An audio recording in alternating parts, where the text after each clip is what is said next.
Welcome to The Other Side of the Bridge with Iron City Paranormal, where they discuss real investigations, first-hand experiences, unexplained moments, and everything that happens when you step off the regular path and onto the other side of the bridge. Just honest paranormal talk, Iron City Paranormal style. And now, here are your hosts, Derek Smith and Dan Metelsky. Hey, Yins guys, welcome back to The Other Side of the Bridge with Iron City Paranormal. As always, I am sitting here with my best ghost friend, Derek Smith.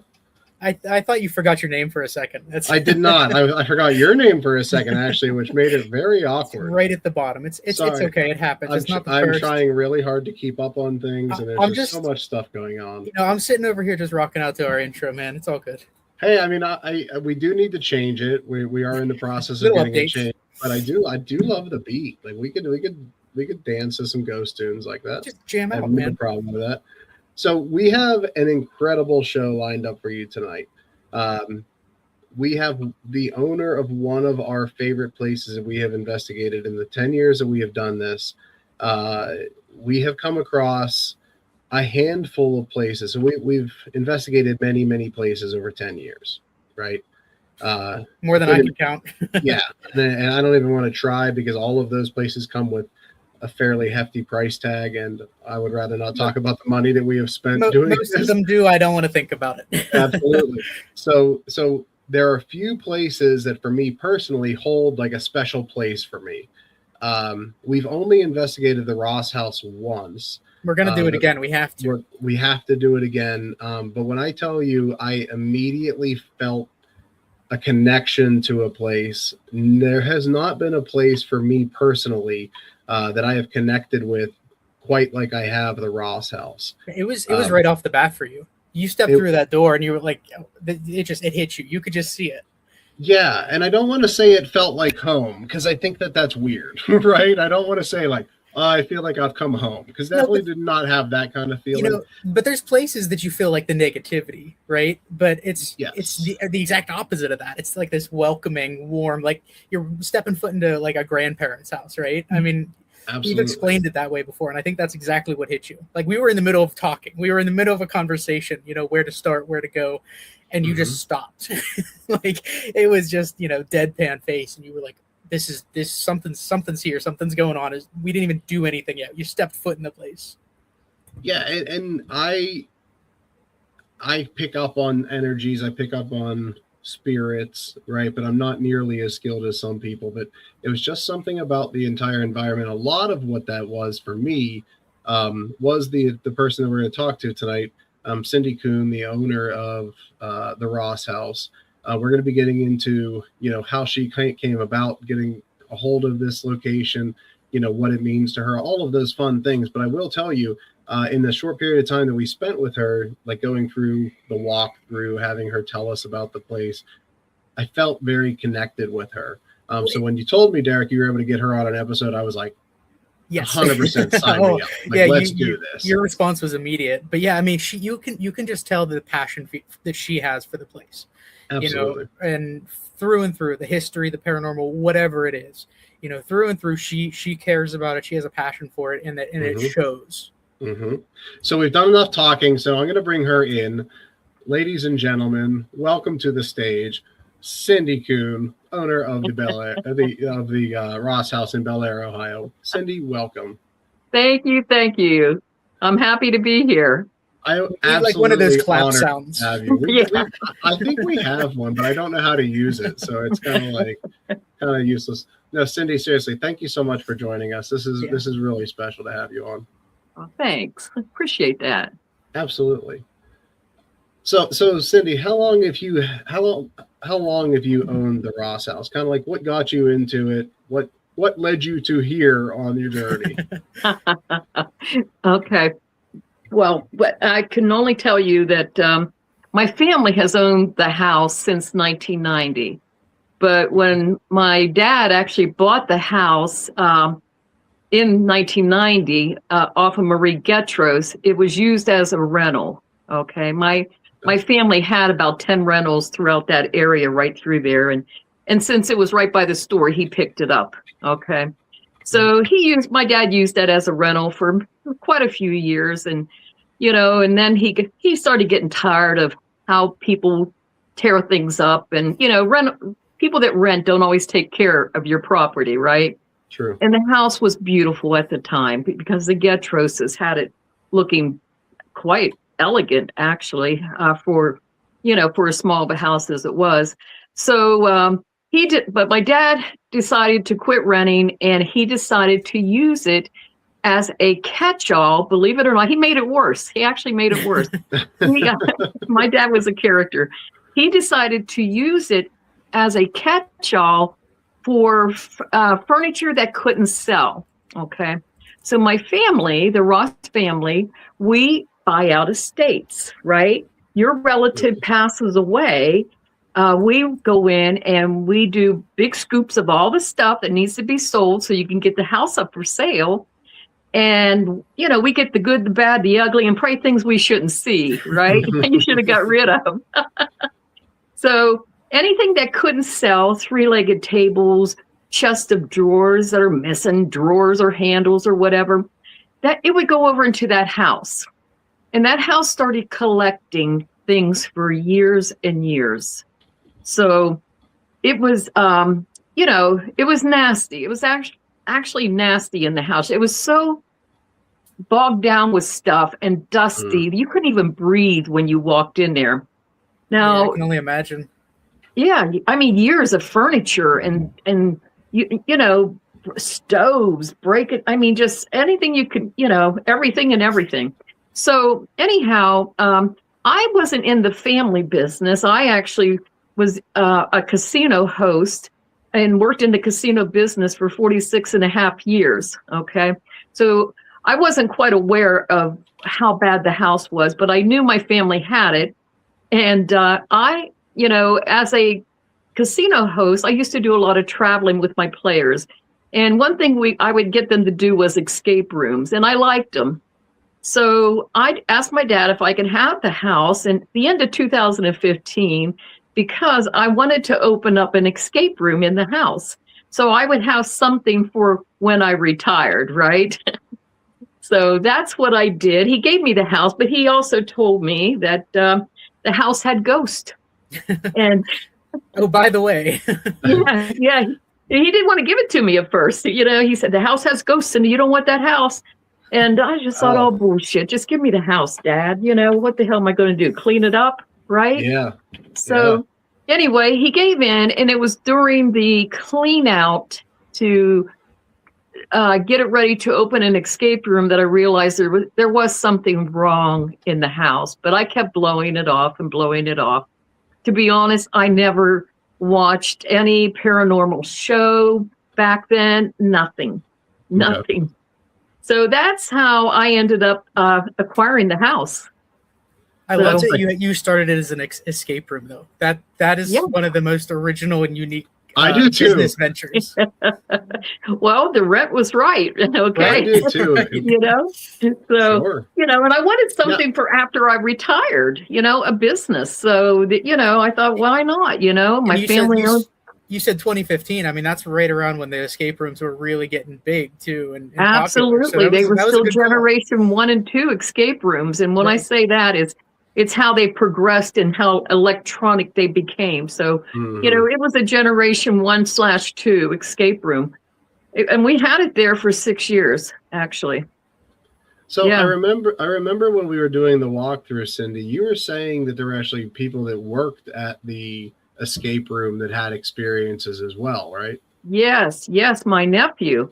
Yeah, my nephew ended up quitting on me because of things that happened. He was a senior in high school, and and he would call me and he'd say, Aunt Cindy, there's something wrong here in this house. And there was already things I was aware of that was going on, but I was still working at the time. So I really I just kept saying, oh, it's okay, Brendan, it's okay, just ignore it. And and then I had a bad call one day, and he's all upset and he's going, code orange, Aunt Cindy, code orange. I was like, well, this ship's code orange, right? And he's telling me all these things that are going on, and and I said, Brendan, it's okay, thank the people, and just, you got another group coming in. And he says, they ran. I go, they ran? He goes, yeah. I said, well, you got another group coming. He goes, I'm not going back in. So, wow. Yeah, I had to get his mother to get him back in the house. And a couple weeks later, all of a sudden, Brendan's leaving his Aunt Cindy, and he's now selling shoes at the mall. So, Did he ever tell you specifically what it was that he experienced? Yeah, yes. So I always told him in the parlor to close the door that goes into the front room, and take a picture holding signs saying we escaped. And he told me that the door started rattling. And I said, well, Brendan, it's an old house. That's a busy road. It's going to happen. He goes, oh, no, Aunt Cindy, the door was rattling. So anyway, but I guess there was other things leading up to it where they kept saying they felt like somebody was behind them. They wanted to know if the room had actors hiding in the room, Wow. So, yeah. When you start hearing stuff like that, you're like, oh, something's going on. There's more to this. Yes, but I didn't understand it. You know what I mean? All I knew was I was still working and trying to run a business. And, so I kept it there for 6 years. And and I had to get help, and I did. And, it was explained to me why the house has activity and everything. But what do you do? How do you keep help? Wasn't easy. Keeping help. Yeah, absolutely. So plus two, when you're hiring younger people, they get scared easier. So, when I was hiring high schoolers, that needed a part-time job. So sure. Hey, Derek can tell you, I didn't go to a jump scare haunted house until I was, Derek? Almost 18 years old was the first time I went. When I was younger, I was a baby when it came to that stuff. So I get it. I really do. And now look at us, right? When you're not expecting it too, and it catches you off guard for a part-time job, you just say, forget it, it's not worth this. Absolutely. And how kids, they get scared, then they're talking to their friends, and then all of a sudden they're getting even more spooked, and so but it lasted 6 years. Finally just gave up, and I said, you know what, maybe I should just open this up to the for the paranormal, because I started to have a few coming in that they had heard about it and everything, and and then what I did was I closed down Escape Zone, it was called, on around October the 10th, and October the 27th I actually had a full-time or somebody come in that investigates full-time, and I kept it open until the end of November of 2022, and I closed it back down. Okay. Because, now I'm retired, and now I'm getting into something I don't know anything about. And I mean, literally don't know anything about. And all I know is what people are telling me. But that's not good enough, right? Because never is. People will tell you a lot of shit, and then, and here I am believing it. So anyway. It's not hard to believe it, right? Because when people tell you things, especially when you are there in the house as much as you are, right? When people tell you stories, it just kind of like through osmosis, you believe it because you're there, right? You have that energy around you. You have these stories that people are telling you. You're gonna buy into it more, right? Yes. And usually it only takes one thing to happen to you or somebody close to you, like your nephew. I mean, sometimes that's all it takes then to take that to the next level. Yep. Correct. Well, there was rumors out there that I believe that it was that in the basement was a speakeasy, that it's just all kind, and I'm sitting there thinking, this house has a speakeasy, Where would they put that? The things weren't jiving. Sure. But more so, I needed to educate myself. Okay. So that's why at the end of November, I just said, nope. I need to get my head straight, Take a step back and do it for yourself. Yeah. Well, no, just figure out what the hell I'm getting into. Yeah. I mean, literally, I mean, all I knew was the casino business for 46 and a half years. That's a big transition. It really was. And fast. Yeah. It happened to you fast too. So that doesn't help anything. Correct. Very true. So I closed it down and I started to I spent a lot of time at the courthouse, a lot of time just digging into the history of the house. And boy, and it's a lot, it's a lot. And I relied on a lot of people too to help me with finding out the history and everything. Mm-hmm. And it also needed a lot of cleanup because I literally took all the games out, okay, and opened the house up and it was a mess. So, and then I listened to a lot of shows, a lot of people, started watching some of the shows. And what I found out, and when I wrapped it all up, I decided that, okay, I'm going to open this up, but I'm doing it my way. Okay. Sure. And my way is, I believe there's a lot of bullshit out there, right? Mm-hmm. And there's a lot of things I don't believe. There's a lot of things I do believe. Mm-hmm. Okay. And I don't believe a house has to look nasty to be haunted or to have spirits. Just there's so much that I'm just doing it my way, and it's become something I'm passionate about, making sure that I keep people are happy. And I'm not saying that I can make sure that the spirits are going to talk. I don't know if they're going to talk or not.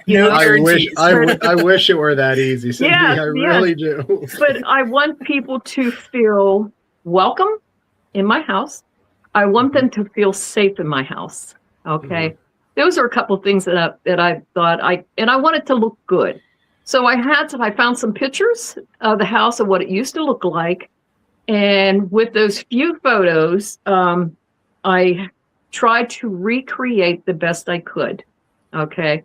And I mean, there was only a few photos. The rest was just what I feel it should look like. And then when I started finding old wallpaper that's on the wall, and knowing the bits that I knew about her and her love for chandeliers and her love for candles, I just let that snowball and try to recreate what I feel was as close to what I could get of what she would have had the house look like.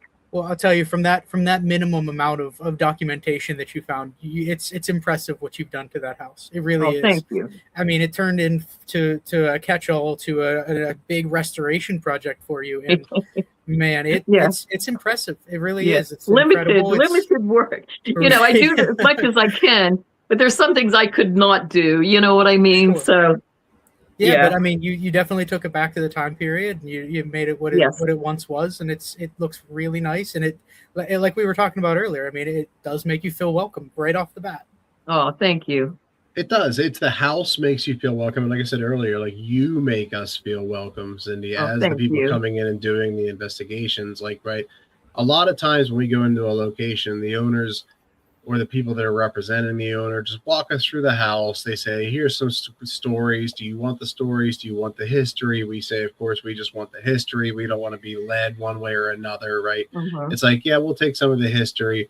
But I can tell you that in 10 years of doing this, I can count on it at most one full hand how many times the actual owner of the location sat down with us and just told us about the home, what it meant to you, and really made us feel like you cared about the location. It wasn't just, here, I'm going to tell you some stories, and then I'm going to move on. I'm going to go back home, and then you guys have it till 3 o'clock, 4 o'clock. Or, right? You give us a key, a code to a door, and then you don't even show up. That's happened times too. Yeah, we get that sometimes as well. So, I mean, and it's no knock on any of the locations, right? I want to be Everybody does it different. Everyone does it different, but that added touch of like that personal touch for somebody that has been part of the home's history as long as you have.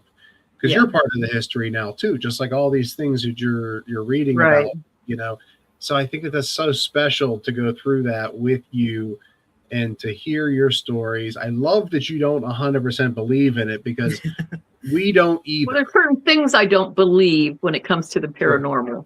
Okay. I think there's a lot of, like I said, there's a lot of bullshit, Sure. but I also don't believe that there's, if somebody uses a Ouija board, you're going to bring in the effing devil. I don't believe it, they're going to have to prove it to me, So, it's just, that won't be us. There will not You be know. this. there's just things that I just think are, oh, come on now. You know what I mean? And There's absolutely something to be said about having an open mind Mhm. versus just taking everything in, and saying that it's truth. So, Dan, what's your term? Skeptical believer. We're skeptical You know. believers. And I also think that, too, you have to, I feel that by making the house, bringing the house back, being respectful of the spirits in the house, I feel that they're happy with what I've done. I really think so. That was going to lead me to my sure. next question of, did while you were doing the changes in the restoration and even the research, did anything happen during that time period that, that really made you kind of more of a believer, or anything that had happened then? Because you know what they say, whenever you're changing a house and when you're, either restoring it or doing major construction to it, whoever's there, whatever energy is there, may or may not like it. So they show themselves more. I mean, has anything like that happened to you during that process? Oh, yeah. Quite a few things. When I've been doing rooms, there's been things go on, and, I put a screwdriver down. The screwdriver had rolled out of my way. There's quite a few things. Heard women talking, just not that long ago when I was redoing the master bedroom. I thought my brother had let people in, and I heard two women talking. And I got off the ladder and I was going around to the door, and the door was locked, from the store that goes into the store. Yeah. I believe there's spirits. I believe they're in the house. I just think that in the paranormal world, because of the social media and because, YouTube, I think there's just so much added, right? So that's, I just had to wrap my head around, okay, there's good in it. There's inflated. And then there's the part where they cut to make things look a certain way. And, and you don't do this, you don't do that. And I'm like, oh, for God's sakes, let's all chill out, Well, that's absolutely the truth. Because, you both know, during an investigation, for the Ross house, how late were we there? Like, what's your time that you allow people there? They can come in as early as 5 p.m. and they can stay till 10 a.m. now. Yeah, so so it's many hours that we got to spend there, and this is no shot at the Ross house, right?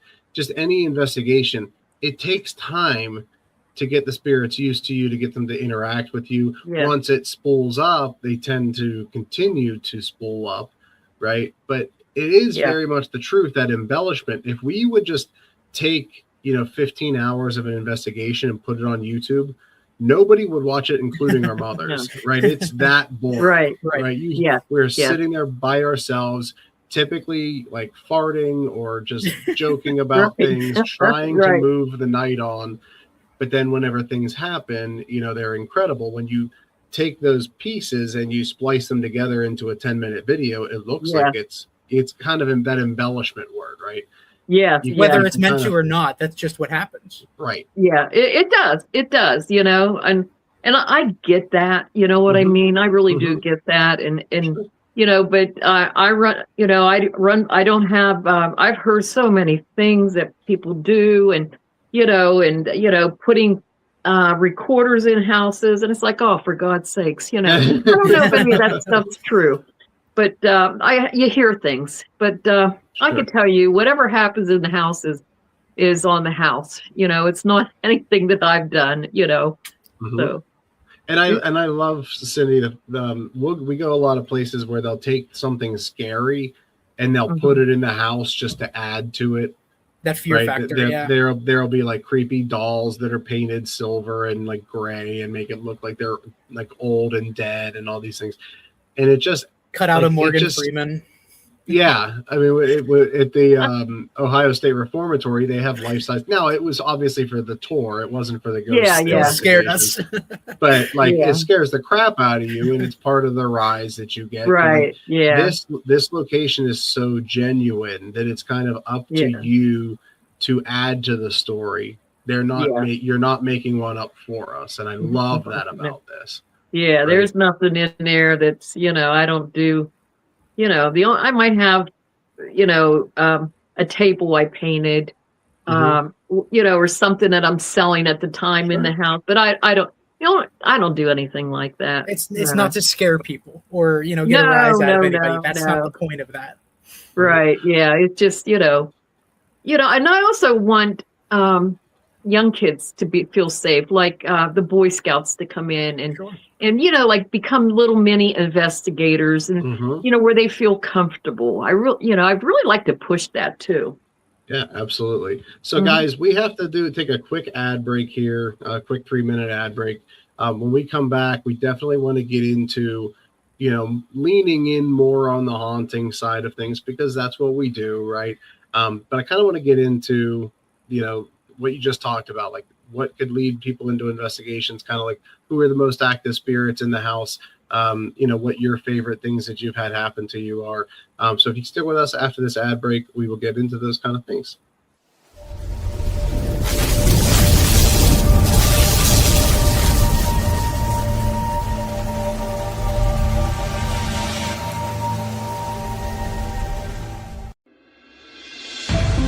The new book, How to Research a Haunted House by paranormal investigator Margie Kay and professional researcher Violet Wisdom, is now available from Unex Media. This one-of-a-kind book explains how to do research on a house with uncommon methods and resources used by historic home researchers, and how to determine who may be doing the haunting and why. How to Research a Haunted House can be used by homeowners, renters, investors, and it should be in the library of all professional paranormal investigators. Get this unique book at unexmedia.com or amazon.com. That's unexmedia.com or amazon.com.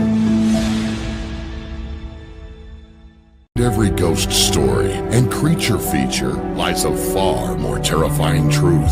The real monsters wear human faces.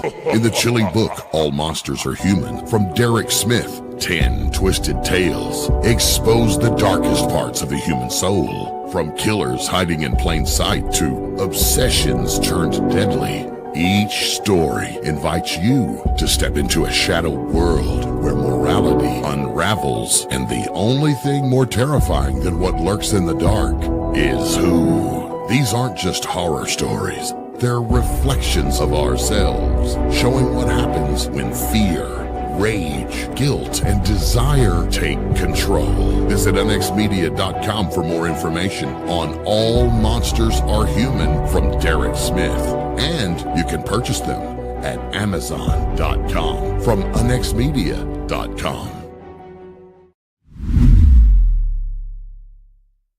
The truth, it's out there, and it's waiting for you. The Unexplained Network is your source for the best in paranormal programming, live video streaming, and audio streaming from hauntings, UFOs, Bigfoot, cryptids, and the ever-expanding realm of the unexplained. Listen live or on demand now on Spreaker, Apple Podcast, Spotify, iHeart, and Pockets all over the World Wide Web. The Unexplained Network, where unexplained lives.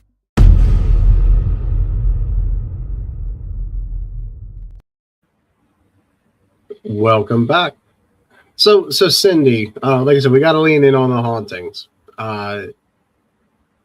Who do you feel that there's certain spirits at the house that make themselves more present than others at times? I do. Yes, I do. Yes. There's, two, I guess it depends on who comes in the house. Okay. It does. Yep. So, there's a spirit by the name of Alfred who's in the front room. Okay. And Alfred has made himself known many, many times, and he could be quite crazy at sometimes too, and I don't know why certain people get affected by him, but that's one of them. Another one is a spirit by the name of Roger. It's Rodger. He's actually corrected our spelling of his name. So that came over Rodger. So anyway, that's two spirits that seem to come through quite a bit. And in the master bedroom, believe it or not, it's women from a brothel, and the house was never a brothel. Yeah, Wow. they just felt comfortable there, I guess. Well, what I was told was, I had to do some research on this, that there was a brothel back on Guernsey Street, and it's no longer there. Okay. How far away was that? Guernsey Street is like 2 streets back from me. Okay. And I was told all that's left is the steps. It was tore down. And, so when I tried to look that up, I can't find like where they would say there's a brothel. But what I did find was the fact that Bellaire had a problem with prostitution. Okay. Oh. And there was a lot of things like court fines for this one for prostitution. Court fee was $2. I mean, it was funny. The little fees that, they'd give names and everything and, on who got fined and So, but that comes up quite a bit. When the men are there, especially. So anyway, but that's Is some it just of the that? Is it just that upstairs? Is it just that upstairs master bedroom where the brothel spirits tend to show themselves? That I room. wonder what it is about that room. I don't know. You know what I mean? Oh, I just don't know why. To be honest, maybe because it's the back area of the house, closer to Guernsey. I really don't know why. There's a lot of things I still don't understand about this stuff, and I just roll with it. Yeah, you kind of have to, right? Yeah. Seriously, everyone's going to pull something a little bit different, and it kind of leaves it up to you to paint the big picture here. And it's got to be hard. Well, what I do when I give a tour, I tell them, that how I feel about the house, and I also tell them what I'm going to tell you or the people coming in is what people have told me. Okay, so because number one, I am not an investigator myself. I don't investigate. Sometimes I would get on TikTok and, and I put out a cat ball and all that, but I really try to block things out when I'm there cleaning or trying to get the house straightened up and everything. So, I just want to get in there, do my thing and get out. I'm sure it's easy to be distracted when things are happening around you. So you kind of have to have those blinders on. Oh, yeah. I was in the master bedroom the other day, and I'll tell you what, the first time, that I really got scared.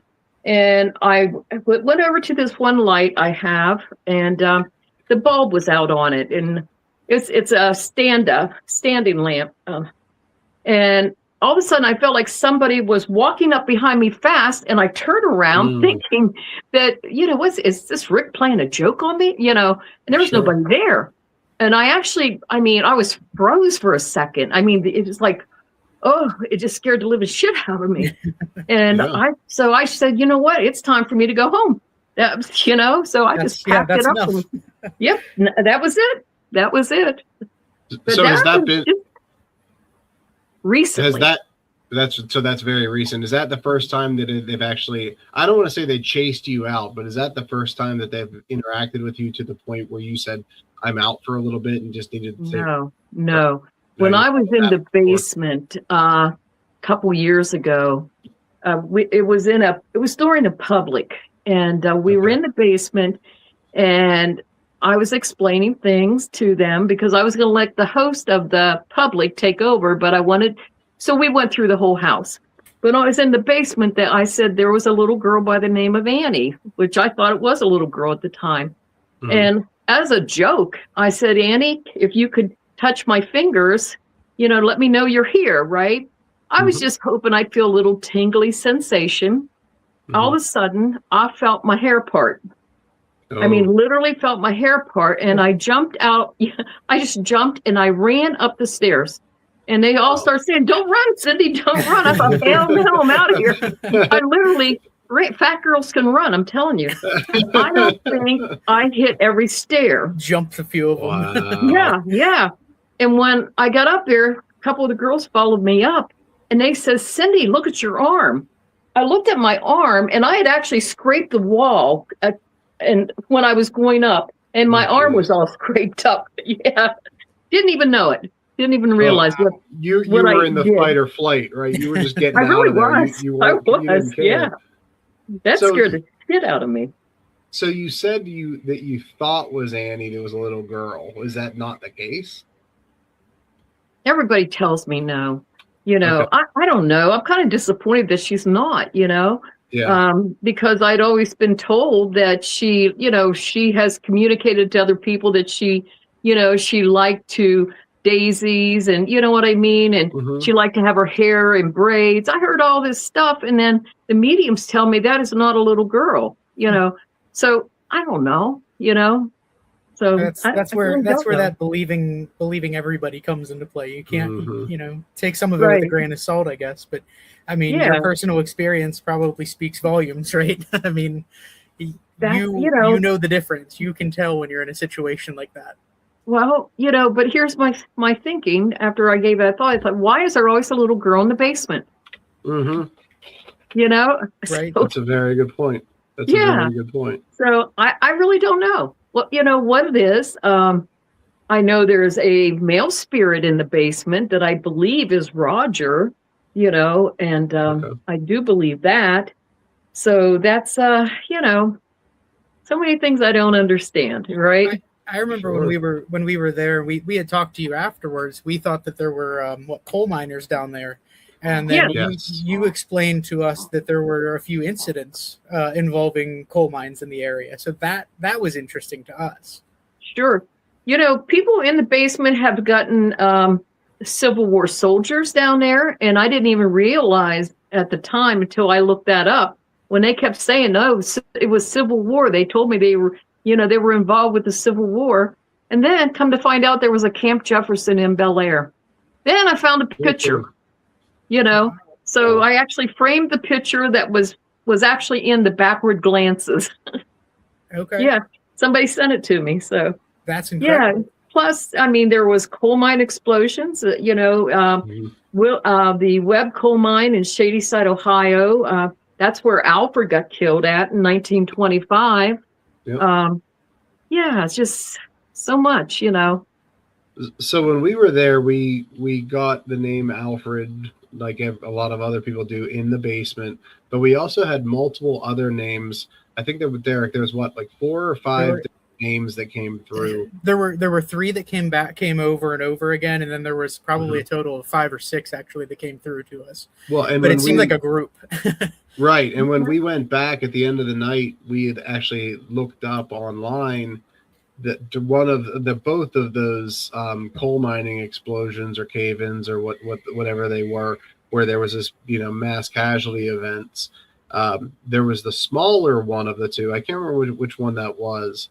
Well, the Willow Grove coal mine was the one that killed quite a few people, Okay. and the Webb coal mine killed 9. 2 I of think them that was from the web. Bellaire. I think Yeah. because I do remember it was not a big list at all, and those Okay. names that we found were on that list. Yeah, it was all of the names that we had come through during a session in the basement were on that Webb coal mine list, Wow. with I'll be darned. Alfred being one of them. Okay. Right. And they were not like your generic. I mean, they were generic names just because like a lot of people had the same names, still do, right? Yeah. But it was just the way they came across, the repetitiveness that they came across. Like we felt that it was trying to tell us that they were somehow tied together with something that was happening that made us kind of look to the online sources to try to find out if there were any names associated with one or the other. And like Derek said, that one that was really big, you're likely to catch, you know, 5 or 6 names that match. But for these names, it was not. They were not on that long list. They were only on that small list. Wow. Yeah. So That's we'll have to great. share. I don't know, Cindy. I know that we had written it on the board. One of the things that I absolutely love that you do as a location, and you post it every time somebody comes in. Right. Its theme is, for those of you not investigated here, Cindy has 2 dry erase boards in the kitchen, and she encourages you to write what you're experiencing throughout the night. You know, talk about the evidence that you've got, and talk about whatever experiences that you've felt. You know, whatever you want to talk about, and you take pictures of that every time, and you share it to social media. Yeah. So where did that idea come from? Because I love that idea, and I wish more places did that. Well, yeah. The reason I did that was because everybody did the books, right? Sure. The notebooks. And I actually have those notebooks in the house now, but hardly anybody uses them. But those notebooks, you know, I kept thinking, well, that's it's room per room, and it's a lot of flipping around and everything. And, you know, and if I'm here at my house and I want to know what happened 3 nights ago, I just got to go on Facebook. Yeah. Right. Pull it up real quick. So I thought, I could look that up real fast. I don't have to be at the location. So that's what my thinking was. You know, the books are going to be there. I'm going to be here. Right. Well, it comes back to you wanting to do it your way, and that's a great way to do it. I mean, that's putting your own spin on it, and I think it's incredible. It really is. Yeah, I think it's a genius idea, and I'm not just saying that because we're talking to you right now. I really do. Oh, we've talked about it before. I mean, right, because you're taking advantage of this day and age, which is instant gratification. Right, we need things quick. We don't have time to read through books. We don't have. I know. We're guilty of that. I don't have the attention span. I don't have the attention span to read something that people have written to in detail. I want it bullet pointed. I want it summarized as much as possible. Tell me what I need to know now so I can get moving with my day. Right. Right. So that format that you use, to me, just makes so much sense for people like ourselves that are trying to, like you're saying, like kind of get like an idea of what we're walking into. You know, who's active these times or what have you. But and also they don't go into too much detail because the board's only so big. Right. Yeah. Right. You know, if they want to go into more detail, they can put it in the notebooks that I put there. Absolutely. You know, but I post, and here's the thing. I tell people, you know, when you take a break, write what you find, because it's so easy to, you know, to forget when, and you're tired at the end of the night. Oh, absolutely. But 2, you know, sometimes people don't catch things. So I wanted it to be honest. Okay. So whatever you catch, you put. If you have a slow night, you don't catch anything, put it. I had a slow night. And that's what they do. You know, if they have a slow night, they post, I had a slow night. It's all honesty, just being honest about it. So that's. And you certainly do have those nights, because I've seen those. And I think the night before we were there, it actually said that, like, slow night, right? Yeah. But then they always say, but the house is beautiful. We had a great yeah. They're very, very kind. I've had very good luck with people as far as taking care of the house and being very respectful.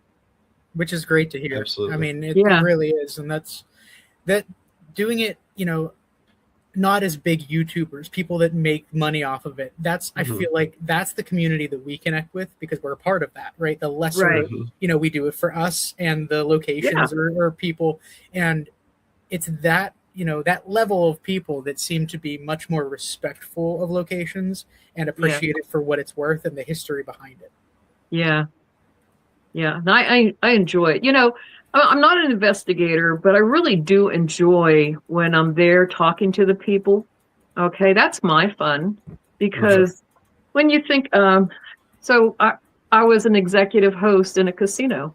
So for 46 years, I was in flight every 6 weeks, taking my players to different sister properties, right? So we're flying we're here, we're there, we're in Chicago, we're in Missouri, we're everywhere, you know, we're in Las Vegas. And, you know, and then when you retire, you're looking at 4 walls. And then I'm not talking to people no more. And I love talking to people. And what this has done for me is I'm still active at, you know, I'm 71 years old today. So I'm still active. I'm still talking to people. I'm still meeting new people. And that's what I love about this. Yeah. Is And it your birthday today, Cindy? It is my birthday. Happy birthday, Cindy. I had no idea. You said today. And I was like, oh, it's your birthday. I probably look like shit today, but it's how I roll, I'll tell you what, if I look like that when I'm 71, I'd be blessed, because that's phenomenal. Well, I went to Mentor, and when you said 9 o'clock, I'm sitting there thinking, oh boy, because I was in Mentor, Ohio, and was fishing with my grandson, and we were just everywhere, shopping, and like, Then you had to come back. You had to come back and talk to two balding middle-aged guys that are talking about ghosts. I love it. No, it's fantastic. Yeah. I'd say it's a great way to end your night. It is a great way to end my night. Yes, absolutely. We have to say that, Derek. Yeah. So you shared a piece of photography with us that I'm very intrigued by, because I do not know the story to this at all. I'm going to try to bring it up here, because I would love to know what this photo. I mean, I could guess what it is. Are you able to see that? Sure. Yes, I can. So what is captured in this photo, to the best of your knowledge? Okay. So what I believe is in the photo. Okay. So let me back up a little bit. Okay. Mm-hmm. So we kept in the upstairs bathroom. We kept getting this woman talking about her baby. My baby.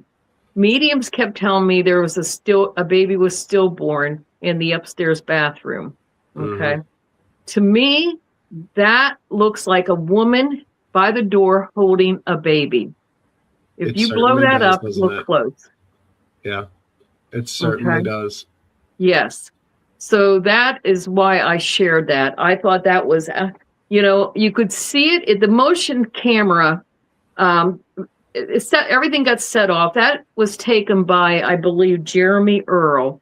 Okay, he sent that to me, and I lightened it up, and that's what I saw. Okay, but you could see it when it wasn't lightened up too. Mm-hmm. Yeah, that's incredible. It really is. Mm-hmm. Yes, I absolutely love that, and to me, it does look like a woman holding a baby. Yeah, you can see the detail. You can see the detail in that, and that's the incredible part. Yeah. So that's why I sent that. Yeah, no, so that's phenomenal. I love that piece of evidence. So I will tell you, the bathroom upstairs was the one place in that house that I felt very uncomfortable. I don't know why. For me, the second I walked into that bathroom, I wanted to leave. It did not, and it wasn't that it did not feel like the spirit was bad. It felt like whatever was in that bathroom, I wasn't personally meant to get into that night. Does that make sense? Like, yes. It didn't feel like it was attacking me. It didn't feel like it was chasing me out. You need to be out of there. Yes. Yeah. It just felt like I wasn't supposed to find out what was in there. And yes. And I respected that to the point where we didn't even try. Yep. We didn't step foot in there. I've had some mediums, they walk through the house and they go up to the door of the bathroom and they say, oh, she does not want anybody in there. There's a problem in the bathroom. I can't go in there. We need to give her privacy right now. And I said, what is she doing? Right. And they go, I'm sitting there, she's going, Right. Anyhow, but they say, we need to back off, so yeah, many times I've heard that. So that's very much the way I felt. Like I said, it did not feel like it was pushing me out. It just, like I said, I just wasn't meant to find out what was happening. Right. Yeah. And I thought that was very unique for me, because usually it's either one way or the other. It's either they want me there or they don't. It was never, at least in other places, I've never had that feeling of, yes, but let's do it another time. Right. Yeah, it was just, it was very much the energy that I felt there. Come back later. I'm not like super sensitive by any means, but like for some reason, like when places are very energetically charged or whatever, however you want to phrase it, I don't know.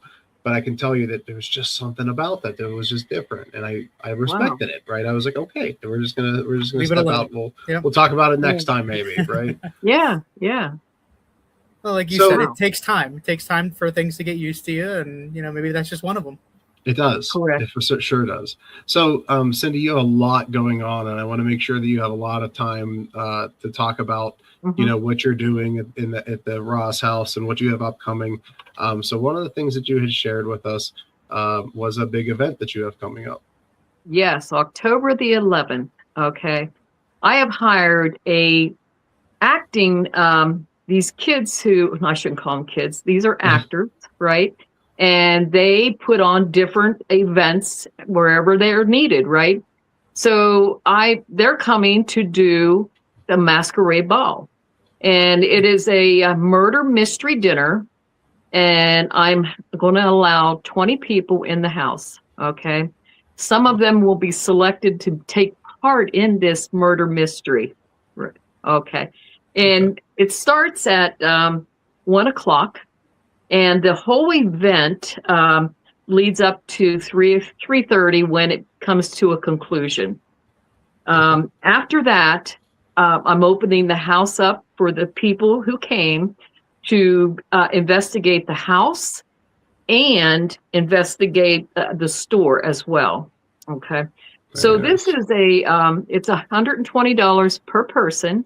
You're going to witness some actors. You're going to be fed well. You're going to have a good time. I can tell you that. I've already heard little bits and pieces how this all plays out, and it's going to be fun.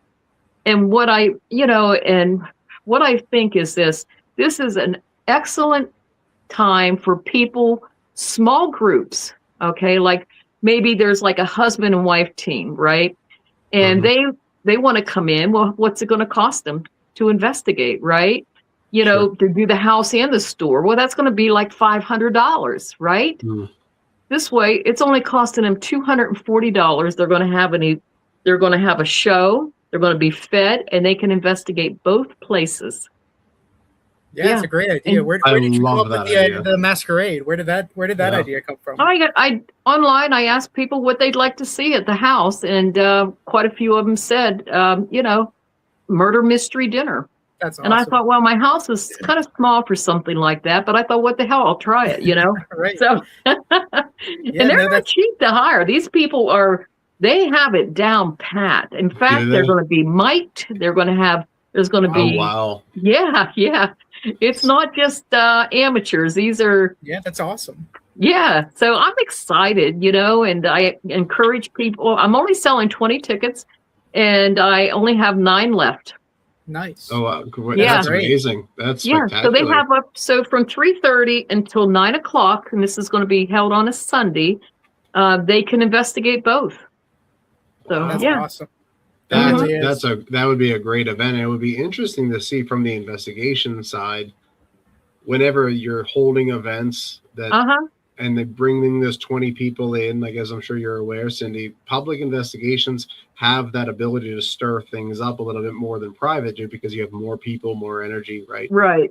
So it'll be interesting to see what the investigations yield on that, besides the dinner and everything else. That sounds like a great event. Not only that, but they're putting on the show the actual murder mystery thing. So who knows what that'll stir up too on top of it. That's really interesting. I think it'll be the very end of it's going to be very, very interesting.